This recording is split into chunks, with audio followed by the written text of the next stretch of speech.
तर रिद्धी, पाकिस्तानची नेमकी कोणती शहरं ही भारताच्या रडारवर होती? आपण ग्राफिक्सच्या माध्यमातून पाहूया कोणती शहरं भारताच्या रडारवर आहेत. शहरं कोणती आहेत? लाहोर आहे, कराची आहे रिद्धी, अगदी बहावलपूर सुद्धा आहे, सियालकोट आहे, रावळपिंडी आहे, इस्लामाबाद आहे. ज्या ठिकाणी दहशतवादी तळ होते जे नष्ट केलेलेच आधी भारतानं, base camp, launching pad, bomber pad हे सगळं काही नष्ट केलं. आणि आता ही काही मुख्य शहरं आहेत ती सुद्धा भारताकडून लक्ष करण्यात आलेली आहेत. आणि याचं कारण पाकिस्ताननं केलेली कुरघोडी आहे. त्यांना जी चुकीच्या वेळी चुकीची बुद्धी सुचली, त्यांनी जी सुरुवात केली या सगळ्या संदर्भातली, तो संघर्ष आता भारताकडून सुद्धा सुरू झालाय. चोख प्रत्युत्तर देणं सुरू आहे. तर आपण धनंजय देशपांडे सर आपल्यासोबत जोडले गेलेले आहेत, सायबर एक्सपर्ट ते आहेत. आपण त्यांच्याशी सगळ्या संदर्भात बोलणार आहोत.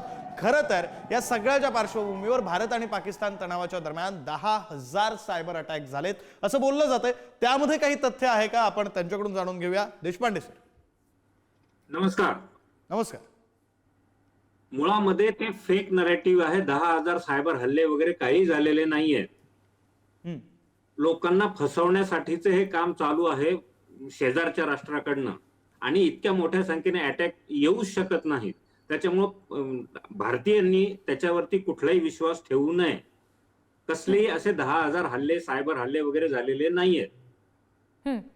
देशपांडे सर, आणखी एक बातमी म्हणजे अगदी कालपासूनच तुम्ही सुद्धा पाहिलं असेल निश्चित, सोशल मीडियावर विशेषतः व्हॉट्सअप सारख्या वगैरे ठिकाणी अशा बातम्या किंवा अशा सूचना फिरतायत सध्या की तुम्हाला जर कुठली फाईल आली, व्हिडिओ आला, लिंक आली तर कृपया ती ओपन करू नका. त्यामध्ये सुद्धा हा सायबर हल्ल्याचा धोका असू शकतो, काही घटना घडू शकतात. त्यामध्ये किती तथ्य आहे? त्याबाबत सामान्य माणसांनी कशी काळजी घ्यायची?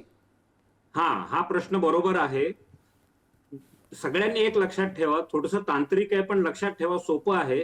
ज्या फाईलच्या शेवटी APK ही 3 अक्षर असतील त्या फाईल या काळामध्ये तरी सध्या तरी कोणीही उघडू नका. अगदी सरकारच्या नावाने आल्या असतील तरी APK फाईल्स उघडायच्या नाहीत.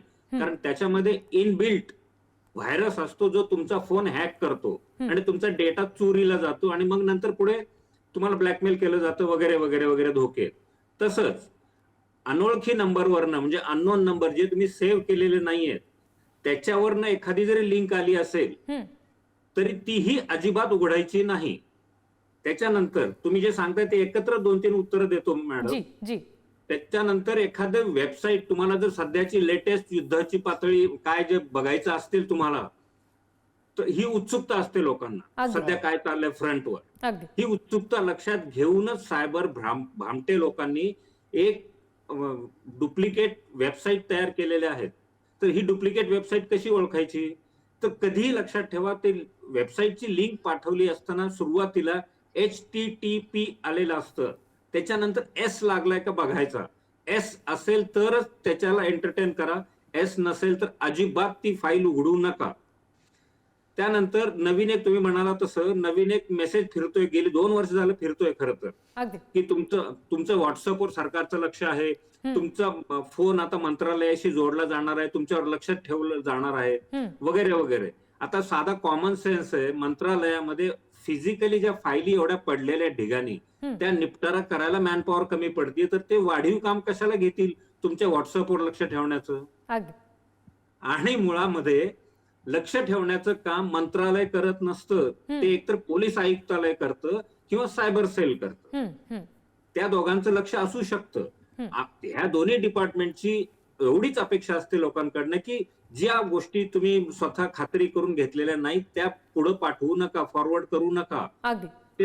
ते सशाची गोष्ट शाळेत शिकवली जात होती. झाडाखाली बसलेल्या सशाच्या पाठीवर झाडाचं पान पडतं, त्याला वाटतं आभाळ पडलं आणि तो ओरडत पळतो, आभाळ पडले पळा पळा. आणि बाकीचे प्राणी पण त्याचा खात्री न करून घेतात, त्याच्याबरोबर पळत पळत सुटतात आणि धाप लागते. ही आत्ताची सध्याची सोशलवर तीच परिस्थिती. देशपांडे सर, तुम्ही या अगदी सहज सोप्या भाषेमध्ये सोपी उदाहरणं देऊन हे जे काही समजावून सांगितलेलं आहे, नेमकी काय काळजी घ्यायचं हे सांगितलेलं आहे, त्यासाठी धन्यवाद. तुम्ही जोडलेले राहाच. आणखी काही महत्त्वाच्या बातम्या पाहिजेत, आणखी काही विषयांवर तुमच्याशी बोलायचंच आहे.